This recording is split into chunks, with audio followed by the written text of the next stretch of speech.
Action planning for your e-learning project. This slidecast is just a short look at action planning as a tool in planning an e-learning project. Okay, why would you bother with an action plan? Well, maybe if it's just you involved, you might not. Using an action plan has a few advantages. It can help you stay on track and make sure you meet any deadlines. If you're new to this sort of project, it can also help you make sure you haven't missed anything. For a team effort, having an action plan helps everyone know what's planned and also makes objectives clearer. It's also really useful for getting peer feedback from others.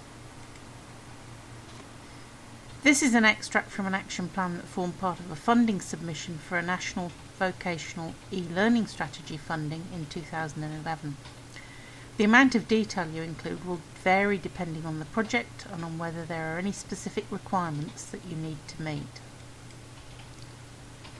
However, it's really important to remember that action plans aren't immutable. They're just not cast in stone. Your action plan is a dynamic document. Things may change either before the project starts or during the project. Timings can change, and so can the tasks that you need to do.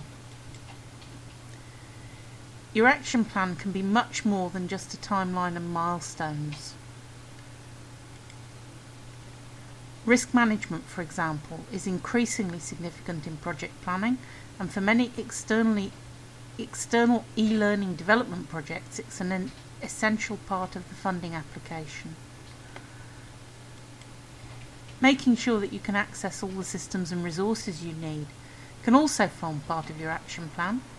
Including them at this stage ensures that you haven't overlooked a need to include the acquisition of any tools or systems in your timeline. So your completed plan can be used to track and monitor your project. However, you may well prefer to use an alternative system for the monitoring process, such as a Gantt chart.